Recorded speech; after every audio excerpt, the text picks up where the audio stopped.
பிரதமர் செம்பருத்தி விருது 2024 2025 மொத்தம் 81 நிறுவனங்களின் பங்கேற்புடன் சாதனை படைத்துள்ளது. கோலாலம்பூரில் விருது விழாவை தொடக்கி வைத்து பேசிய இயற்கை வளங்கள் மற்றும் சுற்றுச்சூழல் நிலைத்தன்மைக்கான அமைச்சர் டாக்டர் ஆர்த்தர் ஜோசப் கூரோப் அதனை தெரிவித்தார். சுற்றுச்சூழல் நிர்வாகம் மற்றும் நிலைத்தன்மை நடைமுறைகளில் சிறந்து விளங்கும் நிறுவனங்களை கௌரவிக்க இந்த விருது தொடங்கப்பட்டதிலிருந்து பதிவான மிக அதிகமான பங்கேற்பு இதுவாகும்.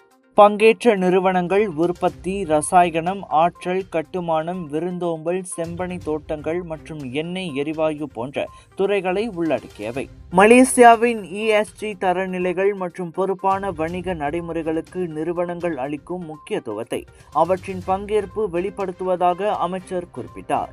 இந்த விருது மலேசிய அனைத்துலக வர்த்தக மற்றும் தொழில்துறை சம்மேளனமான மிக்கி, மலேசிய உற்பத்தியாளர்கள் கூட்டமைப்பான FMM மற்றும் சுற்றுச்சூழல் மேலாண்மை மற்றும் ஆராய்ச்சி சங்கமான எம்ராம் ஆகியவற்றால் இணைந்து நடத்தப்படுகிறது.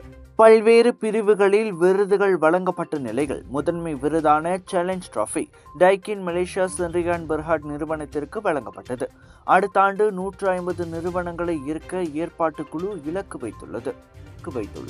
Colors of India பிரம்மாண்டத்தின் உச்சக்கட்டம் சவுதர்ன் இன்டர்நேஷனல் இந்தியன் எக்ஸ்போ தாசி சென்ட்ரல் ஸ்கூடாய் ஜோஹர் பாருவில் 13 பிப்ரவரி தொடங்கி 22 பிப்ரவரி வரை உங்கள் வீட்டுக்கு தேவையான அனைத்து விதமான பொருட்கள், ஆடை ஆபரணங்கள், அலங்கார பொருட்கள், பூஜை மேடைகள், உணவு திருவிழா என களை கட்ட போகுது.